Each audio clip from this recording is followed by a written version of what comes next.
Have you ever felt like you can't trust your own judgment? Like, no matter what you do, you always second guess yourself, overthink decisions, question your feelings, wondering if you're being too much or too sensitive or not enough, or maybe you replay conversations in your head, unsure if you are in the wrong, and essentially blaming yourself for how people are treating you.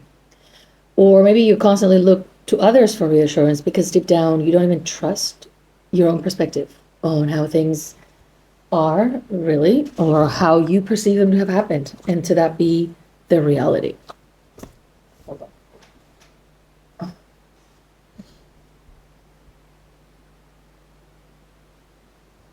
Well, if you said yes to any of these or all of this, I want to tell you that many people who struggle with self doubt and a lot of decision paralysis don't realize that this is based on their childhood conditioning. They think there's something fundamentally wrong with them and they can't decide, they can't make good judgment. They always, they can never trust themselves because something is wrong with them. But in reality, uh, they've been conditioned not to trust themselves.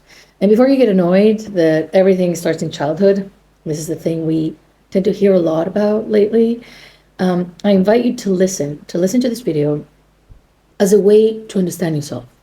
Not because by listening to this video, we can alter the past. Maybe we can alter what you think about yourself, and of course, how to reclaim some of that self-trust that you've been missing out on. So this matters, right? Bear with me. If you grew up with narcissistic or emotionally immature parents in an environment where your reality was constantly questioned, dismissed, and manipulated, you never got the chance to develop real self-trust. Instead, you were conditioned to doubt yourself at every single turn.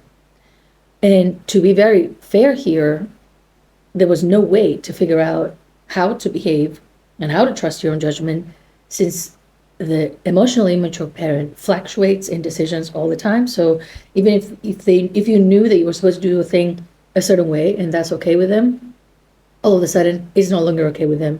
And you're left thinking, oh no, I thought that was the good way to do it, and now I don't know how to do it, right? You constantly lived in that confusion.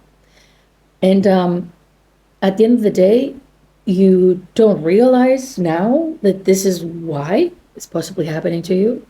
But I'm here to help you clarify that. What we're breaking down today is how narcissistic parents erode your ability to trust yourself, the specific tactics they use, and most importantly, how to unlearn this conditioning so you can finally reclaim your confidence and your inner truth. So narcissistic parents create an environment where you constantly question your reality because of how unstable they are with how they view reality. They command a reality and expect that reality to conform, but that reality is other people and with their emotional worlds, confused, trying to understand what is happening. Which means this has you doubting your own perception and see them as the only authority in your life, the one that decides what is right and what is wrong. And they achieve this whole thing through a combination of gaslighting you, manipulating you, controlling you, and undermining your self-trust. There's a lot of tactics that they use, but not necessarily because they're thinking, how will I do that? This is a natural way, possibly also mirroring the way that they've been parented. So spending your life not trusting yourself means that every decision feels uncertain. Every emotion you're feeling needs to have an excuse for being there. So you're constantly invalidating yourself out of your own experience. And deep down, you feel like someone else should have the final say. Like you can't validate. Do you think that happened? Was that really that bad? Were they rude, or was it just me? Like you're constantly doubting yourself in that way. And that is the byproduct of being raised by parents who systematically do not allow for you to trust yourself by distorting your perception of reality and make you constantly dependent on their approval for knowing whether something is right or wrong. Now let's see these tactics one by one. First of all, how they do it, right? Gaslighting. I'm sure most of you know what gaslighting means, but in reality, if we had to break it down in a very, very simple way, it's by me now turning off the lights and telling you that the lights are on. And you're like, what do you mean? They're off. Turn them on. And I'm like, but they're on. Essentially, this is how distorting of a concept it is. That somebody is denying you the reality that you're experiencing. And it's so blatant. It's almost like somebody stepping on your foot and you're like, hey, you stepped on my foot. And like, I didn't step on your foot. What are you talking about? And it feels infuriating because you have to convince somebody who doesn't recognize or allow you to have a reality outside of what they're saying. So they deny in that manner, parents deny the things they said, they did, or they did, even if you have very clear memories of them, which gets you to question those memories. And you're like, oh, maybe I'm remembering wrong. Maybe I am remembering something different. Maybe I made this up. They rewrite history and they claim events that happened differently, completely different than what you remember. They accuse you of being too sensitive or overreacting when you express hurt. So they're gaslighting you out of having the experience of suffering altogether by telling you that this is too much. This is not an appropriate reaction to what is happening, right? And they insist that your feelings and perceptions are wrong or invalid. So they create these environments where they get to decide constantly what they deem as being the truth, depending on what is convenient to them. And your say does not count. So you learn to doubt yourself. So they will invalidate your thoughts and your feelings on the regular. They dismiss them by saying your things never happened. And they will act as if the things that you're doing are not age appropriate. They will have this expectation for you to handle life and disappointment or whatever it is that's happening to you like an adult, but in reality, you're just a child. So they're not allowing you to have age appropriate reactions, i.e. being a child. And when you do, they'll make fun of you or punish you or shame you because what you're experiencing is disturbing them.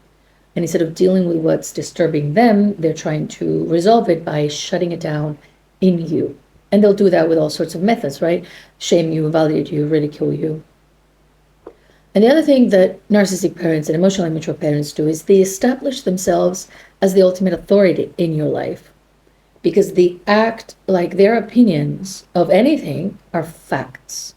And they have this attitude of trying to predict. So if you go outside and it rains and they told you it's going to rain, you come home and it rained and you're all wet because you didn't take your umbrella, they'll say, I told you. They will never miss an opportunity to make sure that they somehow predicted what has happened to you, to show you that they have this magic ability to know things that you don't. Which means slowly, now they say it's going to rain, tomorrow they say you're going to get hurt, you're going to fail, you nobody's going to love you. They're going to say bigger things as they go, which will possibly come true because they planted them in your brain, but they will claim that they've been able to somehow predict them. So they orchestrate this whole thing where they plant things in your brain, and then when they happen, inevitably, because they are sending you and programming you to fail. If you want to hear more about this, I have a video called Your Parents Programs You Fail or something like that. I'll link it here. So they do that, and then when it happens, they gloat over having told you so, which means that in time, they have so much authority over you that you're afraid to even listen what they have to say because you're like, it's going to happen. If they said it, it's going to happen. At the same time, they try to control a lot of your life choices, career, relationships, all of the things. And by punishing you when you disobey, when you don't follow up what they say, and instilling you this fear of failure, which is not really a fear to fail, is a fear of the consequences they give you when you fail and how they make you feel because you fail and how much they gloat over your failures, telling you, I told you so, whatever, right? Imagine that you're a child and you're just hurting yourself on the playground, and instead of getting a hug for it, you're like, I told you not to run. You were there to play, right? You were going to run and you're a child, right? So in time, you are questioning so much of whether you can even try to do things they don't approve of because they've instilled their voice in your mind, and you kind of know what they're thinking and what they're anticipating for most things, which means that most of the things that you try to do, or should I say don't do, are because you're filtering through what you think they would say. And most of the things that they would say are horrible things, shaming you, belittling you. And in the fear and in anticipation, because they become a filter, you just don't do it at all. Another thing that narcissistic parents do, and that kind of like destroys your self-trust, they keep you so emotionally dependent on them by giving you praise and then criticism and then praise and then criticism, and have you in this unpredictability where what you feel about yourself constantly shifts based on how they're treating you. So the inconsistency of how they're receiving you, no matter what you're doing, makes you feel like you cannot have a solid idea of who you are, because you can't keep up with the ever-changing perceptions that they're showing that they have of who you are. And the other thing that they're doing is that when they're trying to control you so much, they are trying to decide for you. They're trying to live vicariously through you if you're the golden child. And if you're not the golden child, they're trying to mold you in whatever child they want you to be. And in essence, they don't want you to develop autonomy, because that makes them lose their power over you. Which means that you haven't learned how to make decisions. You haven't learned how to cope with failure in a way that is not self-destructive. And instead, you have almost remained a child that expects them to make decisions for you. Even if you don't agree with those decisions, in order to be able to make decisions, we have to be allowed not only to make decisions, but we have to be guided through what happens when we make wrong decisions, or decisions that have consequences that are negative. If we aren't taught that, we don't trust ourselves not only to succeed the things that we want to try and do, but we don't trust ourselves in terms of how will I cope if I fail? How will I start over? Because of how horrible the experience of failing has been throughout being parented by someone who just wanted you to live life in their own terms. And also, some of these parents are so controlling that you don't know what failing is. You just know to obey, to do things their way, to just succeed and follow through. So you're not really mature enough to deal with life on your own terms and based on your decisions.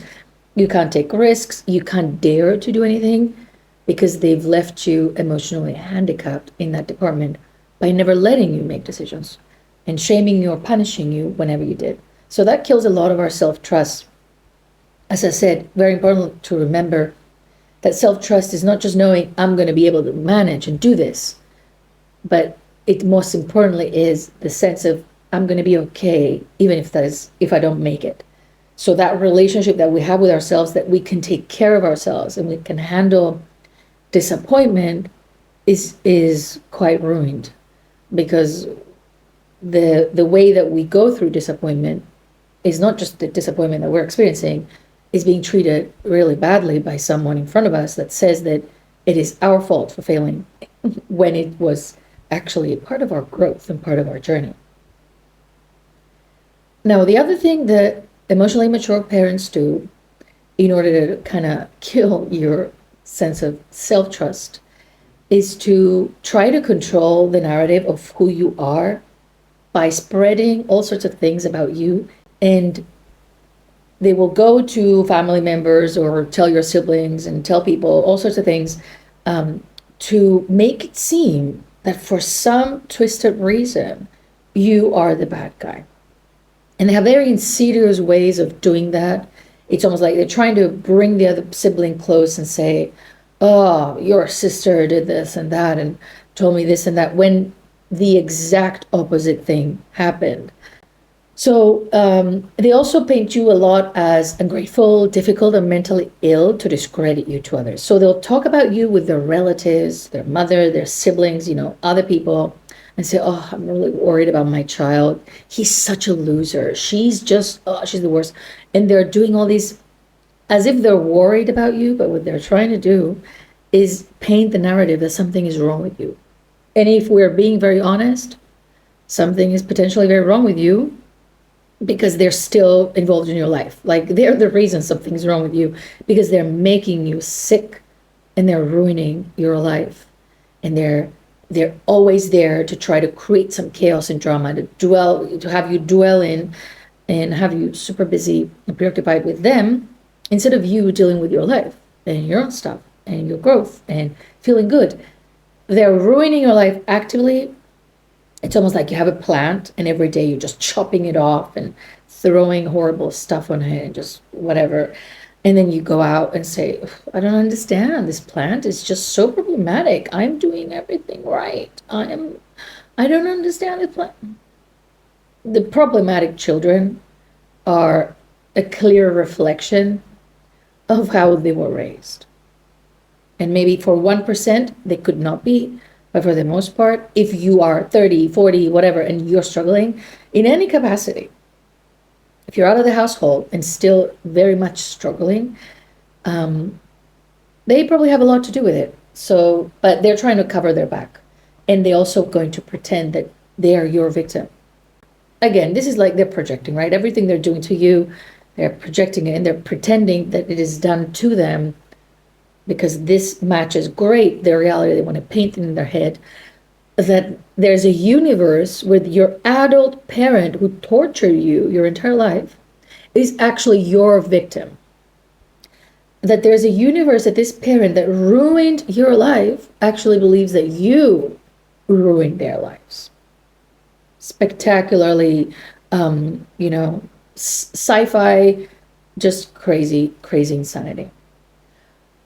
The other thing that narcissistic parents and emotionally mature parents do to make you not trust yourself and to facilitate this kind of lifetime of distrust is that they're using the love as a weapon in such a way where you are constantly trying to change who you are to kind of get that love, which means that you're never truly able to just be you. So whoever you are being is just always filtered through what you think they would need and expect at that moment, which means you don't get enough time to become you, show up as you, navigate the world as you, see which things about you need to sort of like shift and change and what areas you need to grow in. So they starve you so much from love and reassurance that you just don't trust how to exist in the world without that thing being what you pursue always. And that makes you feel very unliked and unlikable and unlovable and not good, like in a way that feels fundamentally flawed. So how are you going to trust a self that you consider so flawed and so wrong in so many levels? Because your entire life you were made to think that whoever you are or however you are is not good enough for this parent who apparently is so incredible that their love and acceptance is so expensive and you have to pay for it with your life and your mental health. Another thing that they do that gradually kills your self-trust is that they instill a fear of being independent because they make you feel incapable of existing without their guidance. So what happens? They abuse you, right? Your entire childhood. And then you try and go out and do life. Zero functional skills. At this point, you're just a culmination of defense mechanisms and knee-jerk reactions. You have all sorts of issues. You possibly have mental health issues. You're depressed. You have anxiety. All the CPTSD symptoms. You're not doing well. You're just not doing well. You go out in life. And you crash and you burn because you're already going in life. You're already starting this thing called adulthood severely injured. Like you're going for the marathon that adulthood is, crippled. And of course, then you may go back home and sort of like be like, oh, and they're like, it's okay, I'll help you. You loser of a child, I'll help you. And they'll house you or they will give you money or they will somehow support you. But they will make sure that you know that this is what's always going to be like for you. This was not an accident, that you will always fail. And they will always be the ones you come to. And it is so sickening to see that when you go back to them, they will gloat over the fact that you went back to them. Because they didn't want you to succeed, because that means that you don't need them, and they were wrong. And something happens when we touch on their self-righteousness of our narcissistic parent, that they lose it. They would rather be they would rather be right, and you absolutely, completely crash and burn in your life, than be wrong and you be successful. So they will come to you pretending that they will take care of you, but in reality, they will actually figure out how to bring you back into feeling like you cannot do anything without them. To destroy your self-confidence bit by bit is they punish any effort that you make to be independent.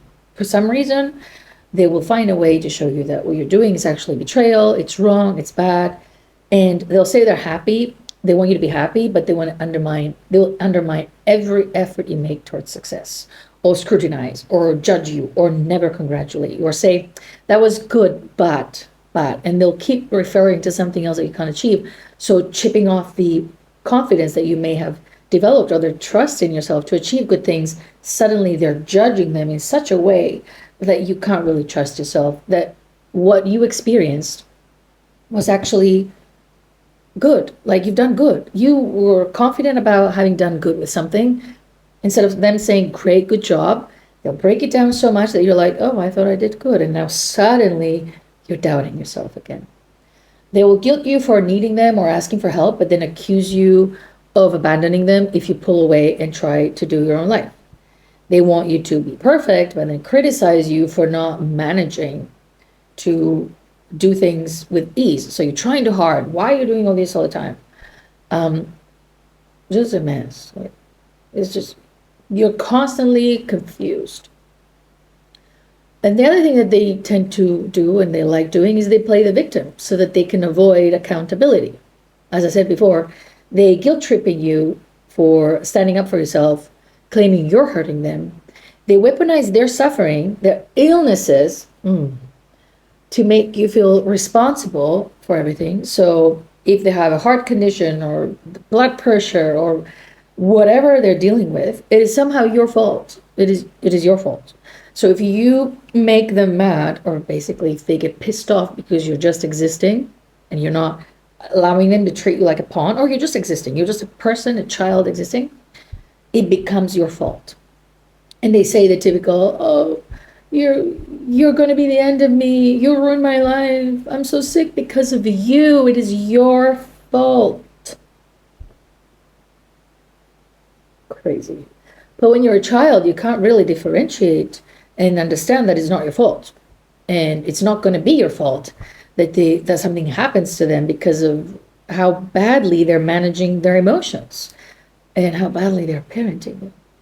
So you don't trust yourself because you think that if they're saying that, they must be right. Oh, this is my fault. And then you shut down and you shut down and you shut down until there's nothing of you left. And there's no expression of you that comes unfiltered, and everything is filtered. Do they want me to do this? Are they going to be okay if I do this? Will they be mad? Will they accept this? Will this? So all the things that you do, instead of just trusting, oh, I want to do this, and just move forward being that. So they create this perpetual state of self-doubt. They train you to seek their validation before making any decision. They mock you at any given opportunity they can, especially when you're starting to feel confident with yourself. They convince you that your dreams are unrealistic or make fun of them. And they always find a way to make you question who you are outside of them. So you're a child, you're inexperienced about what life is like, and you have this parent doing all this crazy stuff to you, and you have no idea who you are outside of that parent. Like, your entire life is dependent upon how they perceive you, what they said to you, what they did to you, and all that. And by the time you've realized all of this was happening to you, and it wasn't because you're somehow problematic, you've spent years or decades feeling confused, guilty, anxious, and emotionally drained. But you've never been able to pinpoint why, right? You've been hyper-focused there, but in a way where it felt natural, because they were just pointing out all the flaws that you have. And so they were giving you instructions on how to fix them. So it's hard to see that it was about them, because it felt like they judged you so much. It felt like they were just guiding you how not to be yourself, because that self that you are is bad, and they're kind enough to teach you how to not be that self, so that you're loved and worthy and good enough. So the result is that you end up feeling like you need them in order to navigate life, even if they are actually the source of your suffering.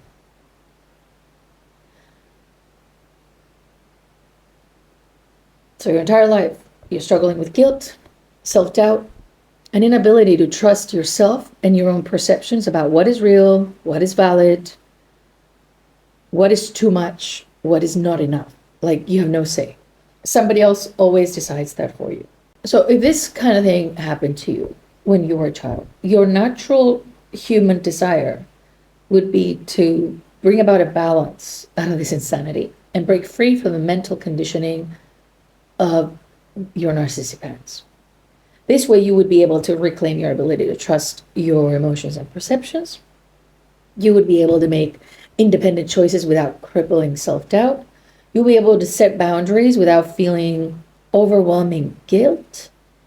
You would be able to heal the wounds of conditional love and find authentic relationships to people that are actually in a constant expression of who they are. It doesn't change. Like, it just doesn't fluctuate so rigidly and from one day to the next.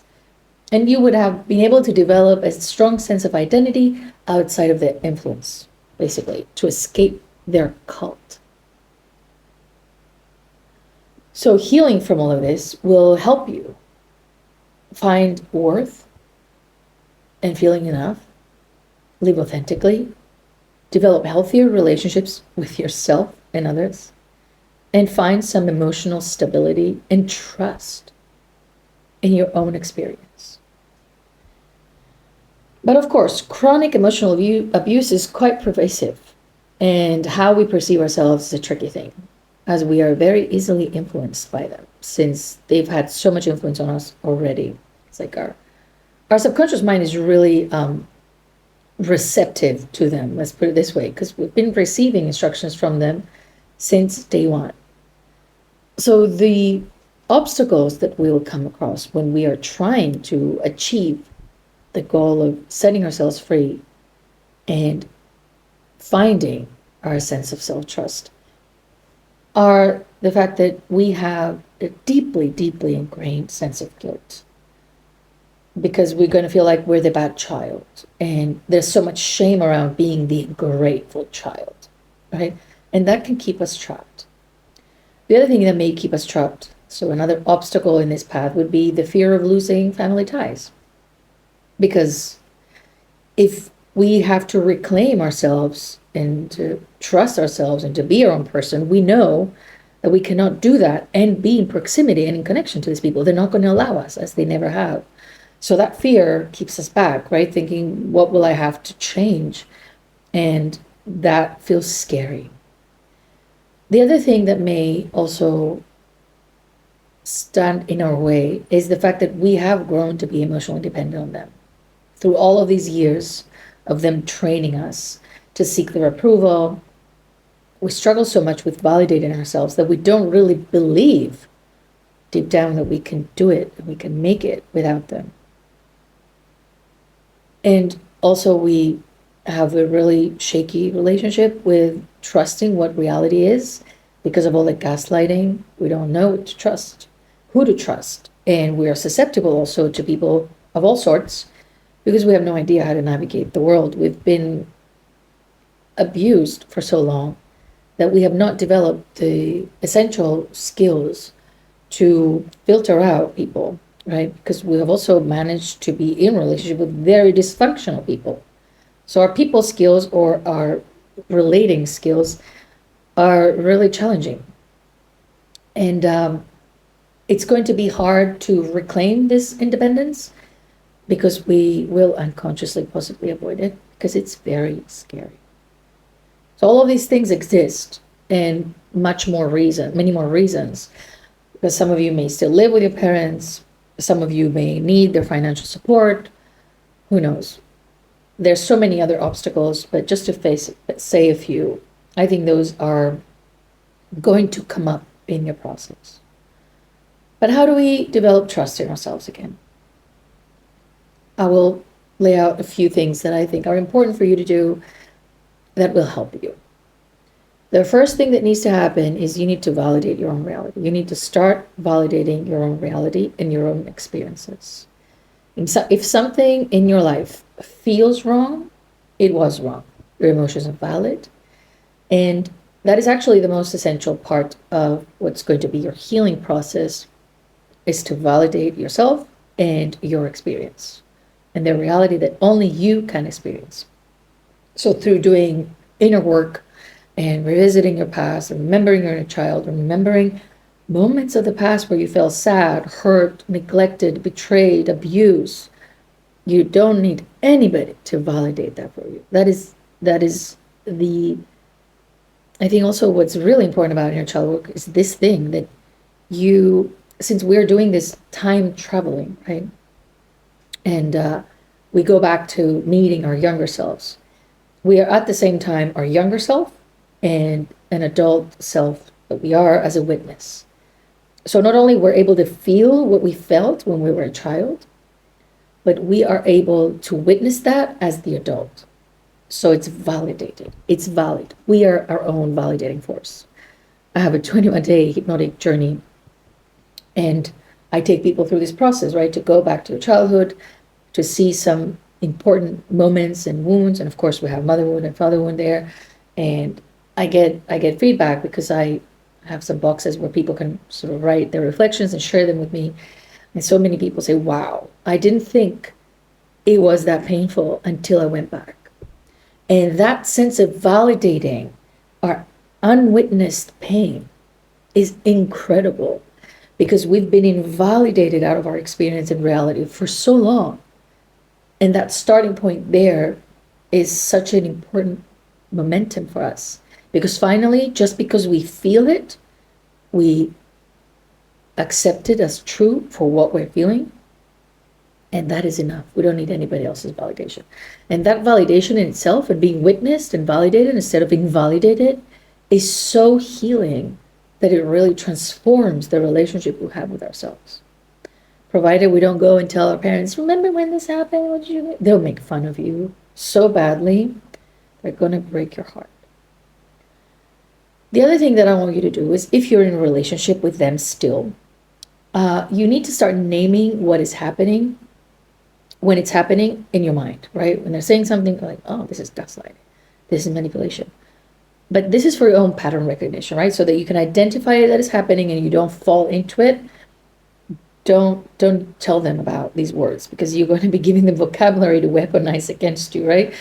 You don't need to justify yourself to them, and you don't need to try and have this sort of like dialogue with them about convincing them with things.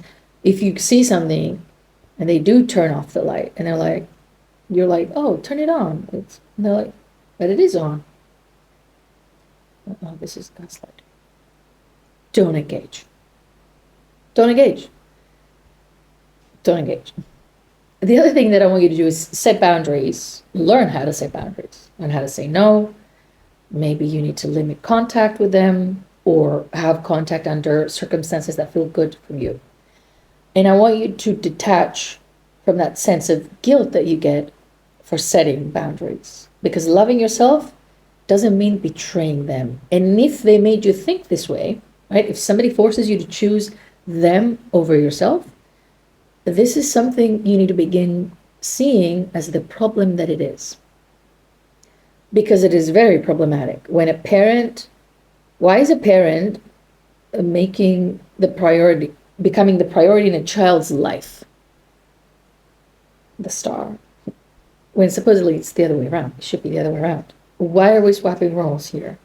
We're paying back some cosmic debt for being brought to life. A life we didn't even choose. Anyway, the other thing I need you to do is figure out ways to reclaim your self-trust.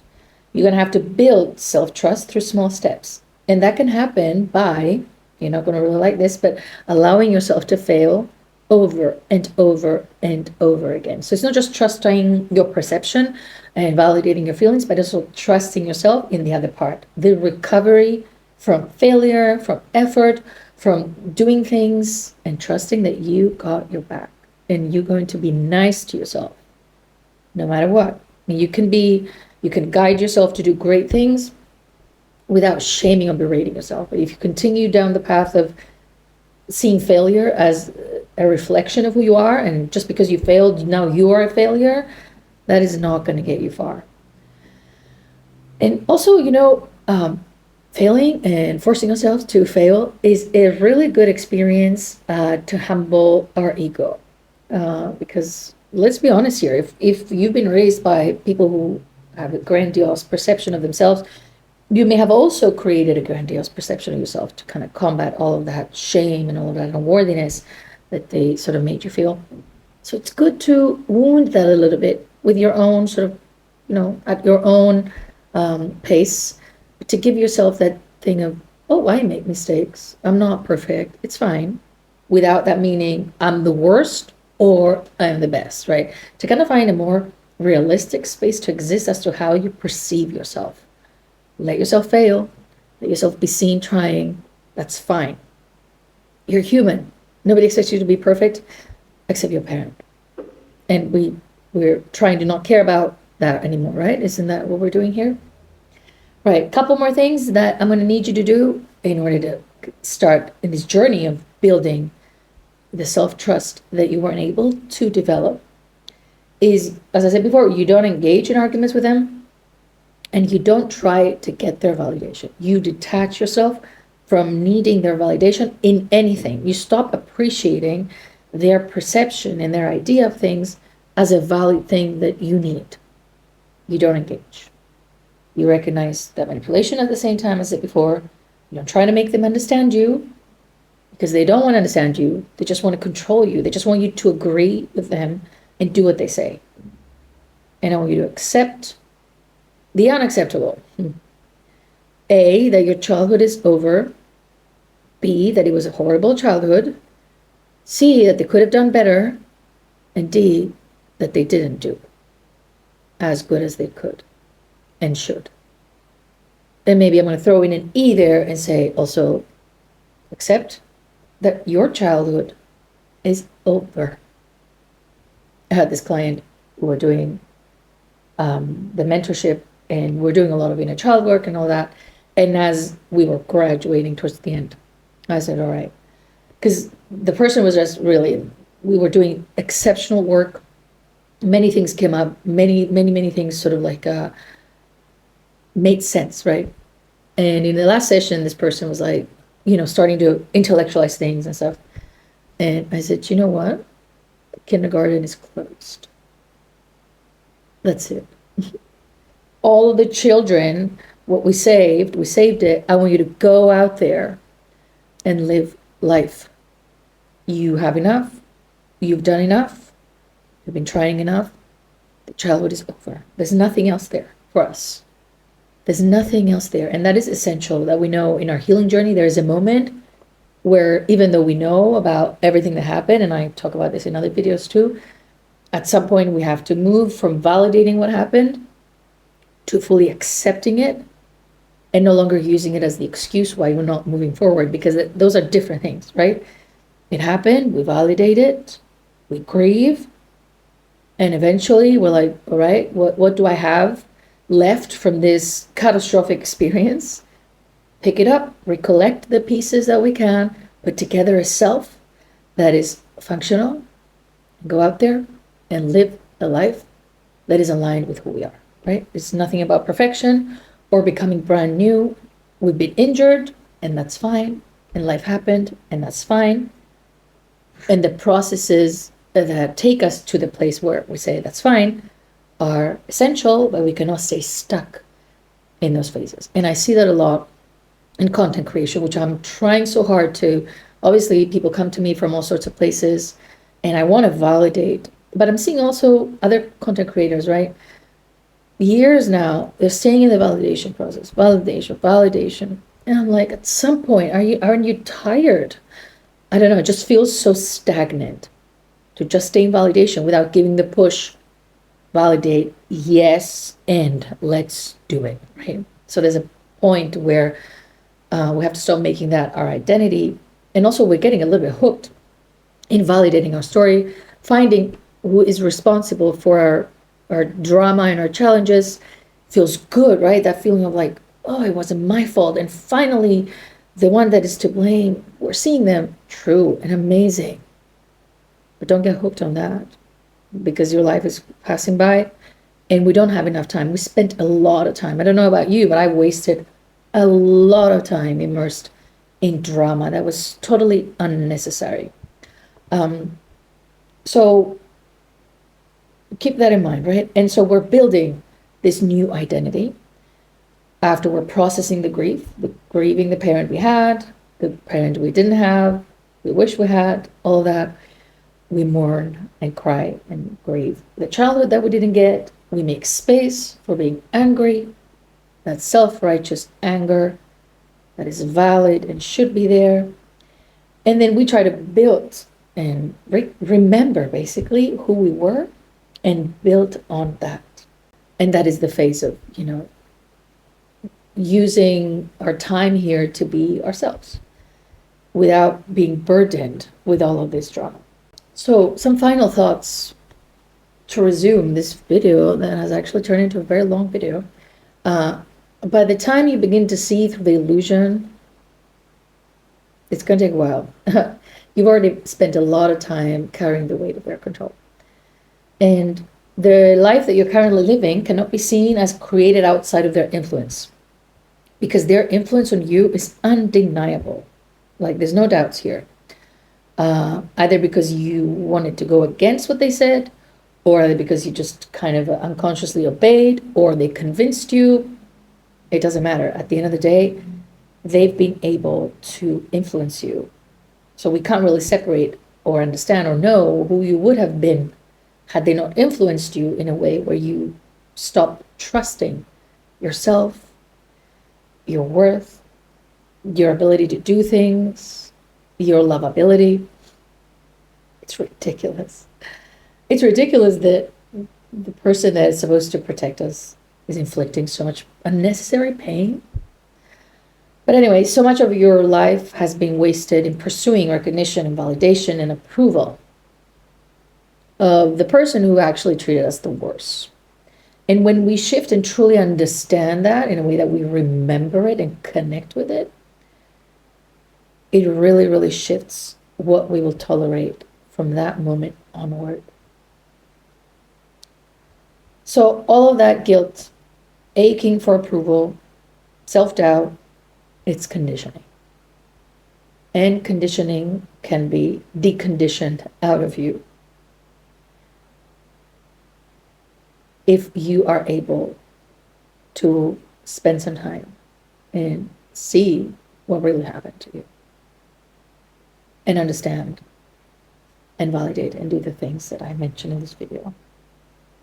Their voice has lived in your head for so long that it feels as your own, but it's not. Your real voice, the one that knows what you want, need, and what is true, is there somewhere. You just have to learn how to trust it, to listen to it and trust it and act on it, and then recover from acting from it, because life is what it is and we can't predict whether things will work out. I want you to remember that healing from narcissistic parents has nothing to do about proving them wrong. And it's not about winning this invisible war they've been in and they've forced you in. It's about choosing yourself, choosing to trust your own perception, choosing to believe in your own worth, choosing to break free, not just from them, but from the conditioning that they've instilled in you that has you question your validity as a person. Healing from narcissistic parents is reclaiming your inner landscape as solely yours. Rebelling and kicking everyone who instilled themselves in your mind out. Tidy it up, organize it, bring in some love, remove the toxicity, and start over. You were never meant to be molded into someone else's vision of who you should be. You were meant to take up space, to think your own thoughts, to make your own choices. You deserve as much, honestly. In a life that is limited by nature, right, in terms of how long it can last, and that's even unpredictable, we can at least, as bare minimum, deserve to live it in our own terms. And the most beautiful thing that you can do, the thing that they never wanted you to do, is to really take back your life and live it on your own terms. No more waiting for permission. No more waiting for validation or acceptance or recognition. No more doubting what you already know. This is your life, and you're free. Don't be one of those little birds that are in a cage and the door is open, but they're afraid to fly out because they don't know how to fly, or what if they fall, or what if this, what if the other, what if the other. Just do it. Fly out of that cage. And even if you land on your face, get up and start over. Heal your wounds, recover your sense of worth, build skills and stamina, and stop internalizing what learning to be human means about your quality, worth, and lovability. That's all for me today.